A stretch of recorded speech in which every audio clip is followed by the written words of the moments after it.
பயங்கரமான எக்ஸ்பெக்டேஷனில் வந்திருக்கோம் ப்ரோ. படம் நல்லா இருக்கு, நல்லா நெகட்டிவ் ரோல் ஜெயம் ரவி பண்ணியிருக்காப்புல. அதை பார்க்கறதா வந்திருக்கோம். ட்ரைலர்லாம் பார்த்தாச்சுமா, நீ பேசக்கூடாது. ஆமாம், இல்லை 2 பேருக்கு மேலே தான் வந்திருக்கு. இவர் நெகட்டிவ் ரோல் பண்ணியிருக்கனால அது நல்லா இருக்குமோ அப்படின்றனால பார்க்க வந்திருக்கோம். 2 பேர் காம்போவும் சூப்பராக இருக்குன்னு கேள்விப்பட்டிருக்கோம். அதனால் இப்போ எனக்கு தரமாக இருக்கும் படம். ஃபுல் வைப்பில் வந்திருக்கோம். பார்த்து கொண்டாடிட்டு போகிற மாதிரி வந்திருக்கோம். நல்ல விஷயம் தான் ப்ரோ. தமிழ் பற்றி நிறையா போட்டுறாங்க. தமிழ்லாம் எல்லோரும் அதர் மொழியில் பண்ணுறதுனால தமிழ் இருக்கனால இன்னும் கொஞ்சம் வைப் அதிகமாக இருக்கும்.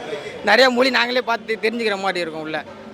சென்சார் போர்டு பிரச்சனை நீங்களும் பார்த்துருப்பீங்க. முன்னாடிலாம் இது ரிலீஸ் ஆகாது அப்படின்லாம் இல்லை, சென்சார் போர்டே நம்மளுக்கு தெரியாது. ஆமாம், இவ்வளோ பெரிய ஜனநாயகம் ரிலீஸ் ஆகிற மாதிரி இருந்துச்சு, ஆகலை. இதுவும் கடைசி நேரத்தில் கொடுத்தாங்க. அதை பற்றி கருத்து என்ன? அதான் ப்ரோ, நிறையா இதுலேயும் அந்த தீ பரவுது அந்த மாதிரி இதெல்லாம் இருக்கிறதுனால வந்து சென்சாராக இருக்கும் அப்படின்னு சொல்லிட்டு இப்போ மாற்றி போட்டிருக்காங்க. நிறையா விஷயம் இருக்கனால இப்போ அதெல்லாம் நம்ம எடுத்துக்கிறதில்ல, நல்லா பார்த்துடலாம் அப்படின்னு சொல்லிட்டு வந்தாச்சு. சென்சார் போர்டு இப்போ அது அதிகமாக இருக்கிறதுனால இப்போ இது ஓரளவு கம்மியாக தான் இருக்குது. அதனால் நம்ம பார்க்கலாம், அது எந்த பிரச்சனையும் இருக்காது ப்ரோ.